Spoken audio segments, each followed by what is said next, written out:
ये आकाशवाणी दिल्ली है।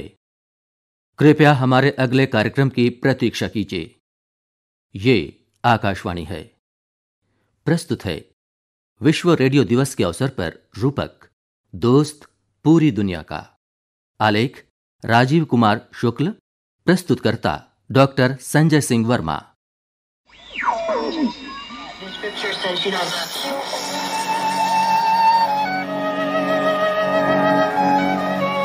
ये आकाशवाणी है। ये बीबीसी हिंदी सेवा है और आप सुन रहे हैं कार्यक्रम दिन भर। This is Radio Japan, the overseas broadcasting service and NHK in Tokyo. 中国国际广播电台 Chińskie Radio Międzynarodowe Nowy Pekin।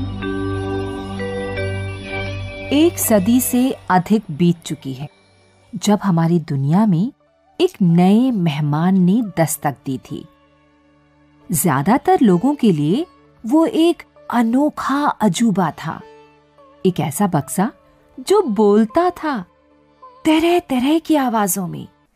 वो था रेडियो। जल्दी ही वो दोस्त बन गया। रेडियो एक ऐसा सरल माध्यम है कि मैं दूर दूर तक पहुंच पाऊंगा, गरीब से गरीब घर तक पहुंच जाऊंगा। मेरे देश की ताकत गरीब की झोपड़ी में है, मेरी देश की ताकत गांव में है, मेरी देश की ताकत माताओं बहनों नौजवानों में है, मेरे देश की ताकत किसानों में है।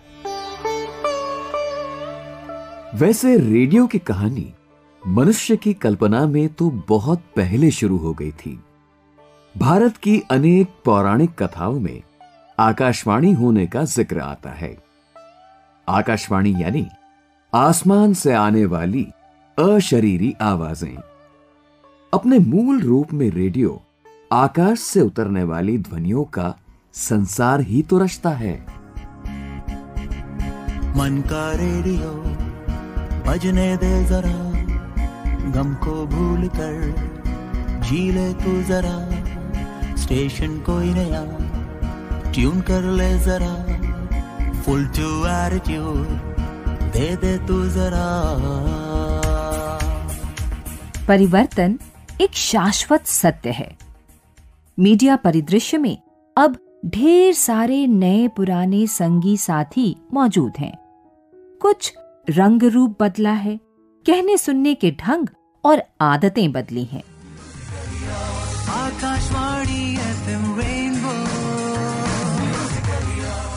मेरा नाम तो भूलना नहीं, मेरा नाम मनीषा दुबे। गीत rainbow@gmail.com पर आप हमें ईमेल कर सकते हैं। हमें लिखा है दीपेश चौधरी ने, प्रोग्राम बहुत पसंद है। पाशुपति शर्मा बंगाल से लिख रही है। जून 2011 में संयुक्त राष्ट्र की संस्था यूनेस्को ने विश्व रेडियो दिवस मनाने का विचार दुनिया के सामने रखा। इस निर्णय को संयुक्त राष्ट्र सामान्य सभा द्वारा भी अंगीकार कर लिया गया। पहली बार विश्व रेडियो दिवस औपचारिक रूप से 2012 में मनाया गया और तब से हम इसे पूरी रेडियो बिरादरी के साझा उत्सव के रूप में मनाते आ रहे हैं। विश्व रेडियो दिवस पर संयुक्त राष्ट्र महासचिव एंटोनियो गुटेरेस ने अपने संदेश में कहा है, रेडियो लोगों को नजदीक लाता है। आज के बेहद तेज मीडिया उद्विकास के युग में भी मूल्यवान समाचारों और सूचनाओं के एक सर्वसुलभ स्रोत के रूप में हर समुदाय में रेडियो ने अपनी विशिष्ट स्थिति को बनाए रखा है। भारत में आजादी के बाद से देश के नवनिर्माण और विकास की मुहिम में आकाशवाणी एक समर्थ और समर्पित साथी के रूप में लगातार सक्रिय है। देश के प्रथम राष्ट्रपति डॉक्टर राजेंद्र प्रसाद ने अपने एक भाषण में वे प्राथमिकताएं रेखांकित की थीं, जिन्हें वे विकास और खुशहाली के उत्प्रेरक के रूप में आकाशवाणी से जोड़कर देखते थे। रेडियो तो घर घर में पहुंच सकता है। मैं चाहूंगा कि इन साधनों को अधिक से अधिक उपयोगी बनाकर शिक्षा देने के ख्याल से कार्यक्रम इनका बनाया जाए और इनके द्वारा शिक्षा का प्रसार किया जाए। हरित क्रांति के जनक महान कृषि वैज्ञानिक डॉक्टर एम.एस. स्वामीनाथन ने उस क्रांति के नायकों में आकाशवाणी का नाम लिया था। इस पक्ष पर यादों के पन्ने पलटते ये हैं आकाशवाणी और दूरदर्शन के पूर्व अपर महानिदेशक मधुकर लेले। लोगों को एहसास हुआ कि ऐसा साधन है जो बहुत ही कारगर होगा अगर इसको कृषि के क्षेत्र में उपयोग किया जाए। और आकाशवाणी से इसीलिए ग्राम संचार, कृषि समाचार और इस तरह के कार्यक्रम शुरू हुए। और रेडियो पे हमारे अच्छे ऐसे स्टॉक कैरेक्टर उस दिन को कहते थे, जैसे रमई काका हुए, नंदाजी भैराजी हुए। ऐसे हर क्षेत्र में अपने अपने लोग थे जो इस तरह से बोलते थे जैसे गांव वाला बोलता है। वो गांव की समस्याओं के बारे में करते थे। मैं इंदौर स्टेशन पे मालवा रीजन था, तो हम गांव में जाते थे। एक दिन अपना प्रोग्राम पूरा का पूरा 1 घंटे का हम गांव में रिकॉर्ड करते थे। तो जब गांव में जाते थे तो हमारे जो रेडियो के नंदाजी भैराजी थे उनको मैं लेकर के जाता था और गांव में एक मेला लग जाता था। उसके बाद हम लोग बैठते थे, एक चौपाल जैसे होती थी, उसमें गांव वाले प्रश्न करते थे, नंदाजी भैराजी उनके आंसर करते थे। ऐसी नई नई तरकीबें अब हमको है चुननी, लक्ष्य हमारा हर किसान की आमदनी दुगनी, लक्ष्य हमारा हर किसान की आमदनी दुगनी, ऐसी नई नई तरकीबें अब हमको है चुननी। भारत में रेडियो यानी आकाशवाणी की यात्रा में अनेक अत्यंत प्रतिभाशाली प्रतिभाएं सहचर बनी। संगीत, साहित्य, खेल, विज्ञान और सार्वजनिक जीवन से जुड़े चिंतन मनन के लगभग सभी क्षेत्रों की शायद ही कोई ऐसी मूर्धन्य विभूति हो जिसका नाता आकाशवाणी से न रहा हो। साहित्य अकादमी के सचिव डॉक्टर के श्रीनिवास राव, जितना भी बड़े लेखक समझिए, कोई भी हर चीज की जो है, एक जमाने में रेडियो द्वारा ही सब कुछ था। आज जितने बड़े बड़े हस्ती है ये सब रेडियो में ही सब पहला अपनी कविता सुनाया होंगे या तो कुछ संगीत का कार्यक्रम समझिए, कुछ भी विषय का जो है रेडियो का माध्यम से उन लोग आए थे। वरिष्ठ साहित्यकार और प्रसार भारती बोर्ड की पूर्व सदस्य चित्रा मुद्गल साहित्य और भाषाओं के संरक्षण और संवर्धन में रेडियो की भूमिका और परंपरा की चर्चा इन शब्दों में करती हैं। सृजनात्मक साहित्य को आम जन तक ले जाने के लिए आकाशवाणी का जो ये दायित्व है वो उसकी गौरवशाली परंपरा का अंश है एक तरह से। और ये काम कोई नहीं करता, सिर्फ और सिर्फ आकाशवाणी करता है, जो ये अपने देश की भाषाओं को जिंदा रखने का और उसके साहित्य को जिंदा रखने का और उसमें विशेष रूप से पुरानी पीढ़ी और नई पीढ़ी का जो समन्वय और संतुलन उपस्थित होता है कविताएं पढ़ने के लिए या चुनी जाती, ये अद्भुत होता है। बरसो ज्योतिर्मयी जीवन जग की उर्वर आंगन में, बरसो लघु लघु तृण तरु पर। ये मधुर स्वर है महाकवि पंत का, जो अपनी अमर रचना बरसों ज्योतिर्मय जीवन का पाठ कर रहे हैं। रेडियो के प्रसारकों में भी समाचार वाचकों से लेकर नाटकों, रूपकों के निर्माताओं और उद्घोषकों, प्रस्तुताओं की सितारों जैसी जगमगाती एक सुदीर्घ श्रृंखला है, जिनकी स्मृतियां हम सबको रोमांचित करती हैं। गंगेश गुंजन हिंदी और मैथिली के सुविख्यात साहित्यकार हैं और आकाशवाणी के अपने कार्य जीवन को इन शब्दों में याद करते हैं। अभी जहां प्रसारण पहुंच गया है इसमें भी बहुत ज्यादा प्रगति हुई है। बतौर माध्यम जो है ये पहले से बहुत अधिक व्यापक, पहले से बहुत अधिक संवेदनशील और पहले से बहुत अधिक तकनीकी रूप से समृद्ध हो गया है। हम लोगों के समय में हम लोग बहुत कुछ करने की कल्पना कर लेते थे, ज़रूरतें भी होती थीं, परंतु हमारे साधन सीमित थे। हमारे प्रसारण से ये जो ट्रांसमीटरों का परस्पर संबंध था उसकी सीमाएं थीं।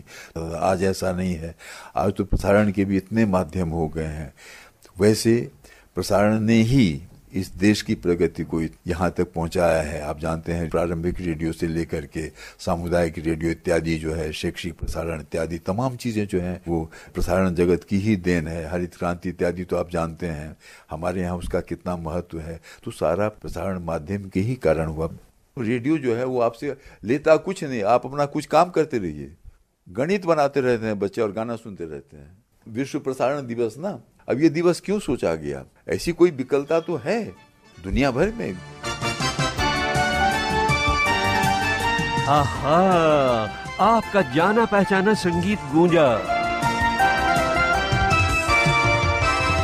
और देखिए जाग उठी मधुर मशहूर फिल्म संगीत के बचपन और जवानी की यादें। याद किया दिल ने कहाँ हो तुम, झूमती बहार है कहाँ हो तुम, प्यार से पुकार लो जहाँ हो तुम, प्यार से पुकार लो जहाँ हो तुम। अमीन सयानी निसंदेह भारत के सबसे लोकप्रिय और जाने माने रेडियो प्रसारकों में एक दिग्गज शख्सियत हैं। मैं ऑल इंडिया रेडियो के बॉम्बे स्टेशन में इंग्लिश ब्रॉडकास्टर था। मैं छोटा ही था तो हमारे परिवार में गांधी जी का बहुत बड़ा हिस्सा था, हम लोगों को सिखाने, बढ़ाने, राष्ट्रीय आंदोलन में हिस्सा दिलाने।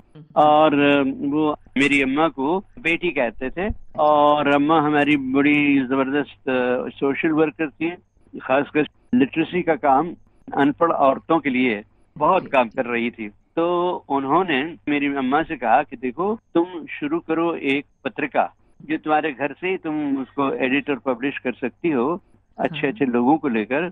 बाद में प्रेस भी आ गया और घर में प्रिंट भी होने लगा हुआ। मैं उसमें जुड़ गया एक प्यून की हैसियत से। धीरे धीरे मैं पढ़ने लगा क्योंकि हिंदी उर्दू के बहुत महान राइटर्स उसमें आया करते थे और सरल हिंदुस्तानी में लिखते थे, क्योंकि गांधी जी ने कहा कि मैं चाहता हूं कि भारत की राष्ट्रभाषा हिंदी नहीं बल्कि हिंदुस्तानी हो।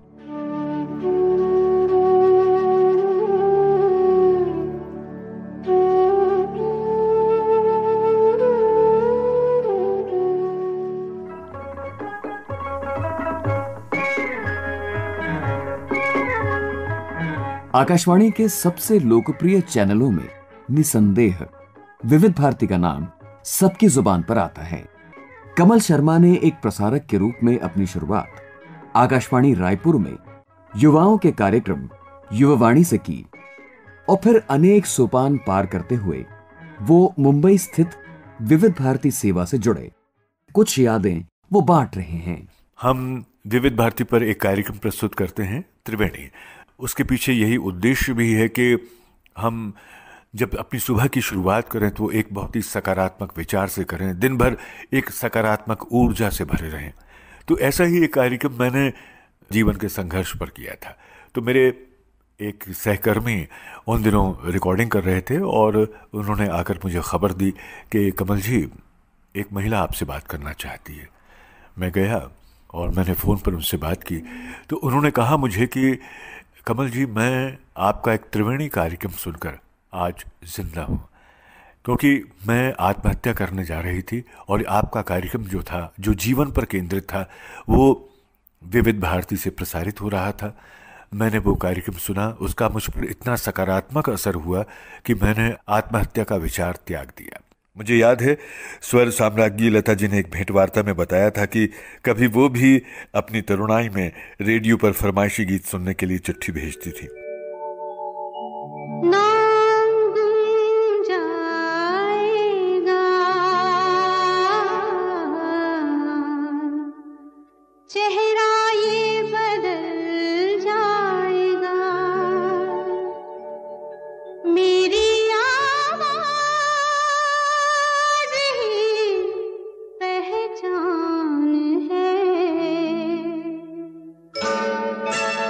दरिया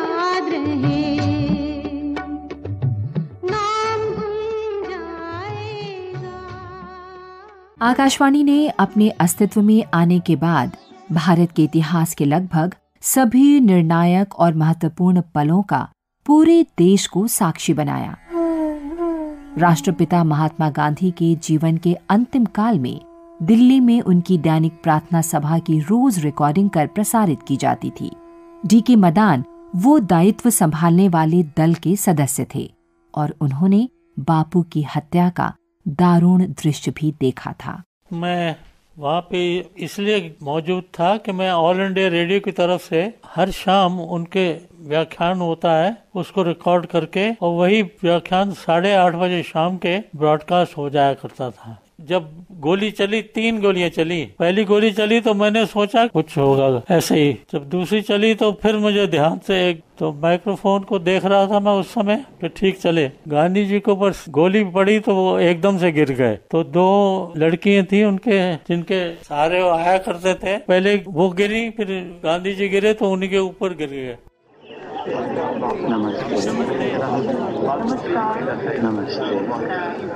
नमस्ते बापूजी। भाई साहब, बापूजी को प्रार्थना सभा के लिए पहले से ही देर। अरे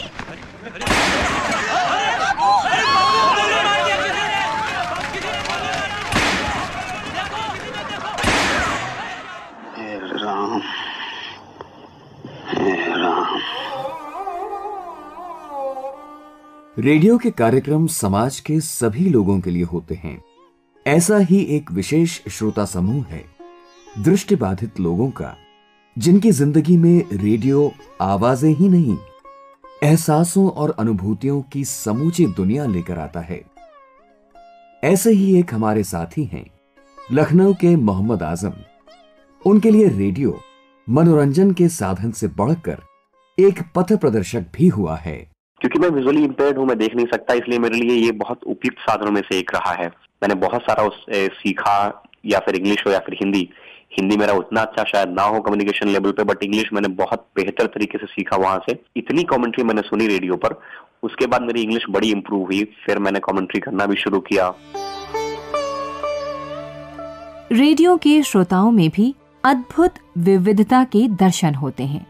बिहार के ग्रामीण अंचल के निवासी आशुतोष कुमार पांडेय रेडियो से अपने संबंध की खासी रोचक कथा सुनाते हैं। तो हमारे जीवन में तो और कोई क्रिएटिव काम नहीं था मार धाड़ के अलावा। हमारा क्रिएटिव काम यही था कि तैरना आता है, कोई नाव पे उस पार जा रहा है, हम लोग तैर के गए, पतवार छीन के फिर वापस लौट आए। उस समय हमारे यहाँ क्रिमिनलों की बोलबाला बहुत ज़्यादा। अमिताभ बच्चन हम लोग के लिए वहीं थे। तो हमने कहा कि एक हथियार भाई जुगाड़ना होगा। तो एक पुलिस वाले आते जाते थे तो हथियार रखते थे, लेकिन वो हम सोचे अकेले जिस दिन मिल जाएंगे इनका रिवाल्वर छीन लेना है। उसके बाद रेडियो पे हम चरणदास चोर नाटक हमने सुन लिया। तो हमको बड़ा उस दिन ये हुआ कि उसके कैरेक्टर ने जिस तरह से हमारे मन में घर कर गया, तो उसी दिन से मैंने ये सारी चीजें मतलब सोचना छोड़ दिया। नाचेंगे हम ताता भैया सजन रेडियो, बजाइयो बजाइयो बजाइयो जरा सजन रेडियो, बजाई के सभी को नचाइयो जरा। प्राकृतिक आपदा प्रबंधन में संसार भर में रेडियो सर्वश्रेष्ठ और सबसे प्रभावी माध्यम बना हुआ है। इस बेहद महत्वपूर्ण पक्ष पर आकाशवाणी की कार्यक्रम गतिविधियों की जानकारी दे रहे हैं आकाशवाणी में सहायक कार्यक्रम निदेशक संजीव दोसांझ। रेडियो द्वारा आने वाली आपदाओं की चेतावनी और आपातकालीन घोषणाएं भी की जाती हैं। इसके बाद रेडियो प्रसारण के दौरान बचाव और राहत संदेश भी दिए जाते हैं। पुनर्वास कार्यों के दौरान रेडियो की तो जबरदस्त भूमिका रहती है। अपने कार्यक्रमों के जरिए आकाशवाणी श्रोताओं को आपदाओं का सामना करने की तैयारी के लिए भी शिक्षित करता है। रेडियो घोषणाओं द्वारा चिकित्सा सहायता, पेयजल तथा हेल्पलाइन नंबर्स की भी सूचना दी जाती रही। यही कारण है कि आपदा राहत किट में एक रेडियो सेट भी शामिल किया गया है और मछुआरों को भी समुद्र में जाते समय रेडियो सेट ले जाने के निर्देश दिए गए हैं। आपदा प्रबंधन की चर्चा में संस्था की प्रतिबद्धता और निजी कर्तव्य निष्ठा का सम्मान करने वाले ये हैं आशीष भटनागर, जो अभी पुणे में उप महानिदेशक अभियांत्रिकी हैं, पर उनकी सबसे मूल्यवान स्मृतियों में 2008 में बिहार में कोसी में आई भीषण बाढ़ के बीच की गई सेवा का अग्रणी स्थान है। मुझे याद पड़ता है कि सितंबर का महीना था। एक वेबसाइट पर हम लोगों ने एक पोर्टल बनाया और डिफरेंट अफेक्टेड लोग या फिर दिल्ली मुंबई में बैठे लोग जिनके रिलेटिव्स उस बाढ़ग्रस्त इलाके में हैं, इस पोर्टल के ऊपर अपने मैसेजेस भेज सकते थे। लेकिन इन सारे मैसेजेस को बाढ़ग्रस्त इलाकों में वहां तक पहुंचाएं कैसे? और वो पहुंचाने का तरीका था केवल रेडियो ब्रॉडकास्ट। तो हमारे दरभंगा के स्टूडियो पर, भागलपुर के स्टूडियो पर लोग बैठकर इस पोर्टल को देखते थे जो आईटी डिवीजन आकाशवाणी ने डेवलप किया था, और इस पर जो तरह तरह की इंफॉर्मेशंस इकट्ठा आती थी उनको फोन इन प्रोग्राम के तहत रेडियो पर ब्रॉडकास्ट करते थे, जो उनके कवरेज जोन में दूर दूर तक सुना जाता था। कितने ही लोगों के रोते हुए ऐसे फोन आए कि मुझे मेरे पापा मिल गए। आपदा प्रबंधन संचार में सामान्य रेडियो के अलावा हैम रेडियो नामक एक शौकिया रेडियो तकनीक भी अत्यंत प्रभावी भूमिका निभाती है, जिसके बारे में बता रहे हैं colonel Sanjay Srivastava. Ham radio एक एमेच्योर प्रोफेशनल्स का ग्रुप है। इसके अंदर बेसिकली जो रेडियो की टेक्निक है उसके द्वारा कम्युनिकेशन हम लोग करते हैं। आपदाएं जब भी आती है तो जो सबसे पहले चीज प्रभावित होती है वो है कम्युनिकेशन। तो हर आपदा में ये जो हैम रेडियो के वॉलंटियर्स हैं ये कम्युनिकेशन सेंटर तत्काल स्थापित कर देते हैं। इस डिवाइस के साथ में सोलर पावर या बैटरी लगाई और ये तुरंत चालू हो जाता है। मैं आपको बताऊं, अभी साइक्लोन फोनी आया था तो उड़ीसा के सारे जिलों में हम लोगों ने हैम रेडियो स्थापित किया और चीफ सेक्रेटरी के ऑफिस में भी हैम रेडियो से ही वो सारे कलेक्टरों से बात कर रहे थे। तो पूरी राहत की कार्रवाई हैम रेडियो के माध्यम से हुई। और सबसे बड़ी बात है इस पे साफ आवाज आती है और ये जैमिंग नहीं होती है। मीडिया में कामकाज की सार्थकता का सवाल हमेशा प्रासंगिक होता है। बीबीसी की हिंदी सेवा में कार्यरत राजेश जोशी इस सवाल का सामना इस तरह करते हैं। मैं बार बार जहाँ पर भी रेडियो के बारे में स्टूडेंट से बात करने जाता हूँ, मैं कहता हूँ आपको रेडियो से मोहब्बत, इश्क होना चाहिए, तभी आप अच्छा रेडियो कर सकते हैं। इससे इतना जुड़ाव होता है लोगों का कि लोगों को ये लगता है कि अगर जो प्रसारक है वो उस पर हक जताते हैं। एक बड़ा दोस्ताना, एक बड़ा मोहब्बत वाला रिश्ता रेडियो से बन जाता है। गांव गांव में, दूर दराज के पहाड़ी इलाकों में लोग सुनते हैं और भरोसा करते हैं। मेरा अनुभव ये रहा है कि बीबीसी हिंदी रेडियो सुनने वाले लोग आज तमाम जगहों से चिट्ठियां लिख रहे हैं कि आपने हमारी जिंदगी बदली है। हमारे देश में रेडियो की ज्यादातर कहानी आकाशवाणी में समाहित रही है, पर 20वीं और 21वीं सदी के संधिकाल में निजी स्वामित्व वाले व्यावसायिक रेडियो चैनल आए, जिन्होंने रेडियो कार्यक्रमों की कथावस्तु और उसकी प्रस्तुति शैली के व्याकरण में अनेक दिलचस्प बदलाव रचे। साहित्यकार अनामिका, चुटीली बातचीत करने का उनका जो एक अलग तरह का अंदाज होता है रेडियो जॉकीज का, ये मुझे अच्छा लगता है। वो जनमन को वो जोड़ देता है। इधर जाके खिचड़ी भाषा कुछ प्राइवेट चैनलों ने शुरू की है, वो इंग्लिश का प्रयोग करते हैं, लेकिन मुझे उसमें लगता है कि खिचड़ी करीब आदमी का पौष्टिक भोजन है। अगर थोड़ी मिलावट हो तो हिंदी का ऐसा चरित्र रहा है कि उसमें तत्सम, तद्भव, देशज, विदेशज चारों संस्कार के शब्द एक संयुक्त परिवार सा बना के एक ही चटाई पर बैठे दिखाई देते हैं। उसमें मुझे उतनी मुश्किल नहीं लगाई देती, लेकिन खिचड़ी तो ठीक है, खिचड़ी में कंकड़ की तरह नहीं होने चाहिए, जबरदस्ती ठूसे हुए किसी दूसरी भाषा के शब्द। रेडियो के संसार का एक अपेक्षाकृत नया पर बहुत ही महत्वपूर्ण आयाम है सामुदायिक रेडियो आंदोलन। इसकी विशिष्टताओं का बखान कर रहे हैं आईआईएमसी के कम्युनिटी रेडियो के कोऑर्डिनेटर अमित राजपूत। हर समुदाय के सतत विकास के लिए अलग अलग तरह की जरूरतें हैं। आज के समाज में आप देखिए, सूचनाएं तोड़ मरोड़ के पेश की जा रही हैं या कोई विचारधारा ला दी जा रही है। इन सब चीजों की संभावनाओं से परे है सामुदायिक रेडियो। सामुदायिक रेडियो में समुदाय विशेष खुद उसमें जाकर के अपनी भूमिका स्वयं निभाता है और वो पूरे फंक्शन को, जो एक रेडियो का जो पूरा फंक्शन है, उसको खुद से ऑपरेट करता है।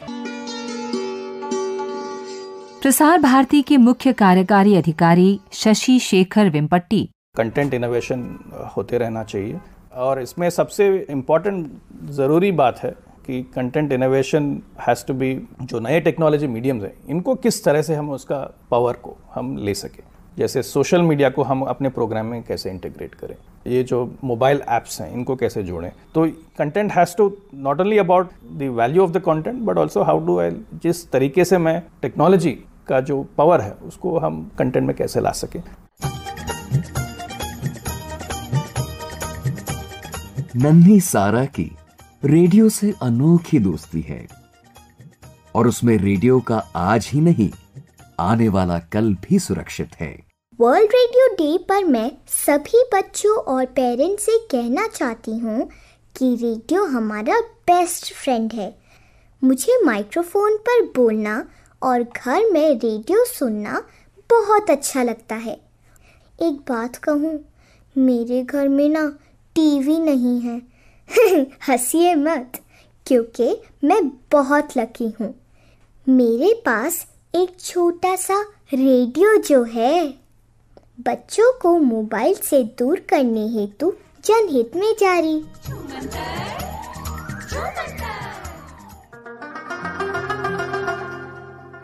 तुर्की के महान कवि नाजिम हिकमत ने इटली के वैज्ञानिक मार्कोनी के आविष्कार यानी रेडियो के जन्म को इन शब्दों में व्यक्त किया था। जिसने मुक्त किया आवाजों को गगन में नील पाखी परिंदों की तरह। गगन अब भी गूंज रहा है इन परिंदों की उड़ान के साथ। रेडियो हमारे साथ है और रहेगा, बातें करता, गाता, गुनगुनाता, हमारे सुख दुख बांटता, हमें अनंत की ओर यात्रा में आगे ही आगे ले जाता और हमारे साथ चलता। दोस्त, साथी, सहयात्री।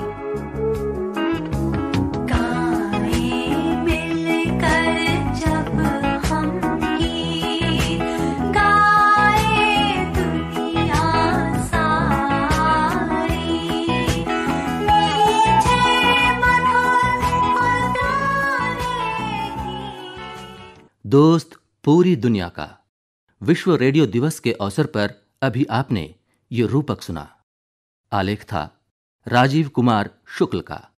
प्रतिभागी स्वर राशि त्रिवेदी, मनोज मायनकर और नोमान शौक। विशेष सहयोग था गोविंद राजन का। प्रस्तुति सहायक थे नेहा सोनी और हरमनप्रीत सिंह। प्रस्तुति सहयोग नवोदिता मिश्रा। प्रस्तुतकर्ता थे डॉक्टर संजय सिंह वर्मा। केंद्रीय हिंदी रूपक एकांश द्वारा तैयार ये कार्यक्रम आकाशवाणी दिल्ली से प्रसारित किया गया। आपको ये कार्यक्रम कैसा लगा? आप अपनी प्रतिक्रिया हमें हमारे ईमेल आईडी chfu76@gmail.com पर दे सकते हैं।